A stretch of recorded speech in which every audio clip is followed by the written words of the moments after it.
Welcome to the Line Life podcast. I'm Jeff Postlethwaite, Senior Editor of T&D World, and today we're bringing you more stories of the grit, courage, and inspirational teamwork that it takes to be a line worker. Thank you for tuning in to the T&D World Line Life podcast, produced by Endeavor Business Media, a division of Endeavor B2B. My name is Amy Fischbach, and I'm the field editor for T&D World and also the host of the Line Life podcast. Before I dive into today's episode, I invite you to become part of our Line Life podcast community by searching for the Line Life podcast in your favorite podcasting app or going to linelife.podbean.com and clicking follow in the top right. We air interview-style episodes on the first and third Fridays of each month, and also audio stories in our In Case You Missed It series featuring articles that appeared in our print magazine on the second and fourth Fridays of each month. If you have a comment on this episode or a suggestion for a future guest, please reach out to me. You can email me at amyfischbach@gmail.com or reach out to me on LinkedIn or on Instagram at Lyman World. I'd love to hear from you. Also, if you plan to be in town in Kansas City for the 2025 International Lineman's Rodeo Week, make sure you stop by the T&D World booth where I will be doing recordings for future episodes of the Line Life podcast. I look forward to putting you in the spotlight. Now let's move on to today's episode. For today's audio story in our In Case You Missed It series, I'm honored to present another article from our 2025 Vegetation Management Supplement, which we publish each June in partnership with the Utility Arborist Association, or UAA. Today I'm featuring the article, Right-of-Ways and Corridors, Nature's Treasured Pathways. And this article was written by Dr. Anand B. Persad of Tetra Energy Sciences and Eric Brown of Sacramento Municipal Utility District. It is narrated by me, Amy Fischbach. Right-of-ways and corridors, nature's treasured pathways. Sacramento Municipal Utility District drives biodiversity through its right-of-way and utility corridor management program in Northern California. At the heart of El Dorado County and the Sierra Nevada foothills, electric transmission corridors for Sacramento Municipal Utility District, or SMUD, showcase environmental stewardship. Among granite outcrops and clearings, an ecosystem flourishes. The landscape features purple giant hyssop spikes, while the yellow blooms of Lane's butterweed, a rare species found nowhere else, grace the understory. The work of maintaining these biodiversity efforts is substantial and ongoing, requiring broad-based support and coordination among multiple parties to achieve lasting success. For example, the Pine Hill Preserve represents a remarkable example of biodiversity, hosting 8 rare plant species with 4 being endemic, found nowhere else on Earth. This makes the preserves not just a corridor for common species, but a sanctuary for uniquely adapted flora that have evolved to thrive in these specific conditions. SMUD manages more than 1,000 acres of rights-of-way, or ROWs, and corridor space across diverse landscapes in Northern California. The creation and proper maintenance of right-of-ways and utility corridors can have positive ecological impacts, encouraging diverse flora and fauna in many instances. Additionally, these areas can act as corridors for wildlife, facilitating movement and gene flow between fragmented habitats. With integrated and focused vegetation management, or IVM, these corridors can be additionally programmed to support more stable native plant communities. Native plants are adapted to the local climate, soil, and other environmental conditions, making them more resilient and less dependent on water and fertilizers compared to non-native species, especially in instances of enhancement of right-of-ways. Balancing energy needs and greener land practices. Effective management of utility corridors is crucial for maximizing the potential of right-of-ways to support native plants and overall biodiversity. This involves removing only those plants that pose a threat to the infrastructure and disruption of energy and reliability, while preserving a variety of compatible and native species. Regular maintenance should aim to control invasive species and encourage the growth of native plants. We can improve the program's benefits and increase biodiversity by carefully planning and adding enhancements when needed. For example, in certain areas, native grasses can be planted in bare spots to quickly stabilize the soil while giving local wildflowers time to naturally grow back.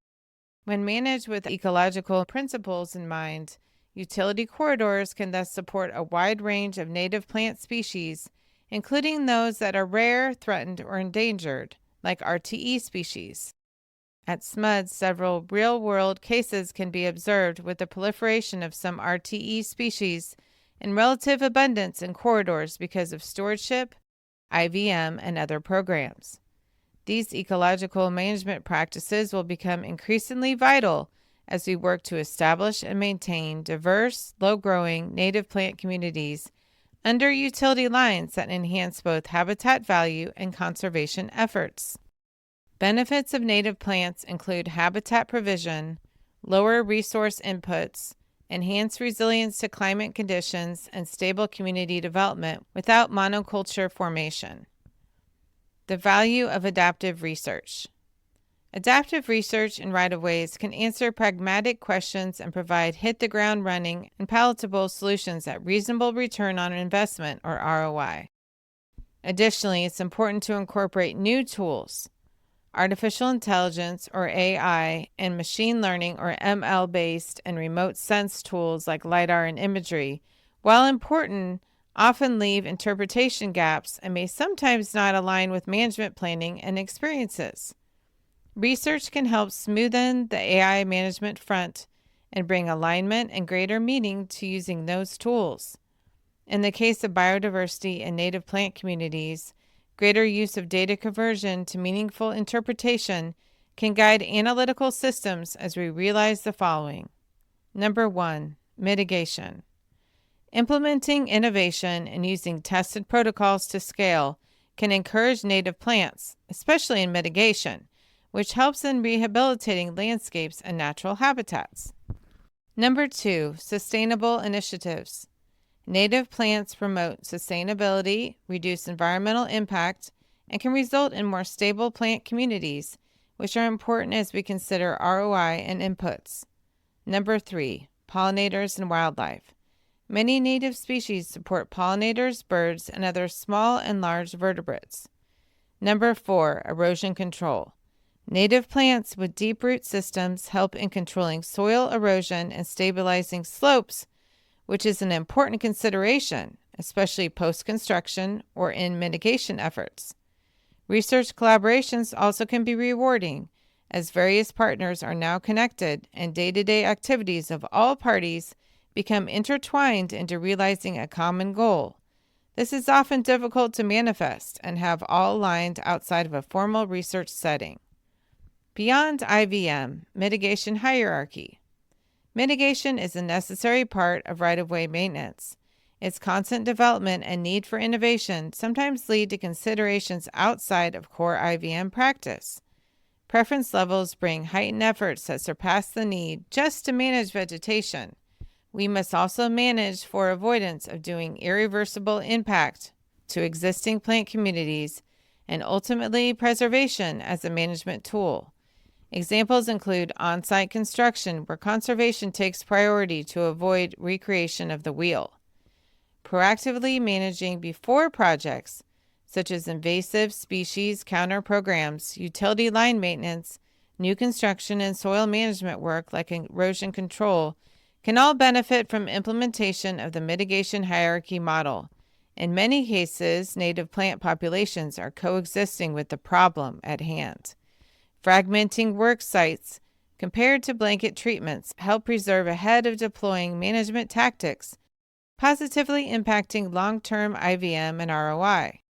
This requires a knowledgeable approach to avoidance and minimizing impact. By understanding what you have longer term, you can positively influence restoration activities, which can result in a biodiversity net gain. SMUD today employs and benefits from the tactics of the forward-thinking mitigation hierarchy within the framework of IVM and expands beyond to include long-term monitoring and stakeholder participation. The net result has been favorable land outcomes with community engagement, leading to more potential for success. Guiding future right-of-way habitat enhancement. The challenges of today include more intense, erratic weather systems. We need to adapt and better understand our programs and delivery periods to efficiently realizing desirable outcomes. Conservation principles can enhance habitat quality and support broader stewardship goals. As we experience changes more frequently, coupled with the need for biodiversity gains and sustainability in our vegetation management programs, taking initiative by considering ecological principles may help reduce impact. Our ecological world is increasingly more and more guided by metrics, benchmarks, and thresholds. These number rubrics can only be addressed by measuring our current state and identifying desired conditions. Adaptive research and innovation can help, and their importance will only continue to grow as the visibility of our impact on the land comes into focus for more discerning, environmentally conscious communities and adjacent landowners. Raising public awareness about the ecological value of utility corridors and engaging local communities in conservation efforts can enhance the success of biodiversity initiatives, like adjacent eco-sensitive sites, organic farms, nature trails, etc. Educational programs, community involvement, and public outreach can foster a sense of stewardship and support for these projects. The successes of IVM and greener initiatives have not only enhanced plant biodiversity, but have also provided important habitats for pollinators and other wildlife. Vegetation management and meeting conservation environmental leadership goals will benefit from collaborative planning and a willingness to adopt bold, innovative management practices.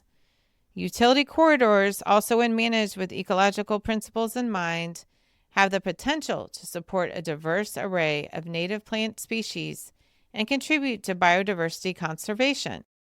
For utilities to achieve this, balancing the maintenance of energy infrastructure needs with conservation of native plants and insect habitats will require committed, actionable, and informed systems. By recognizing the potential of utility corridors to support biodiversity, we can transform these utilitarian spaces into vibrant habitats that benefit both nature and society.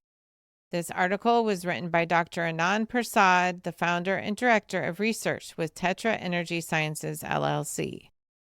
It was also written by Eric Brown, who is the T&D manager for grid assets for vegetation and a former president of the Utility Arborist Association. Thanks again for tuning in to this episode of the Line Life Podcast, and I look forward to seeing you at the Alignments Expo this October. Thank you for listening to this episode of the Line Life Podcast produced by Endeavor Business Media, a division of Endeavor B2B. Be sure to subscribe or follow the Line Life Podcast in your favorite podcasting app so new episodes will be delivered straight to you. For more insights, you can visit our website at tdworld.com/podcasts or linelife.podbean.com. You can also connect with us by following us on Instagram at Lyman World or on Facebook, LinkedIn, or X.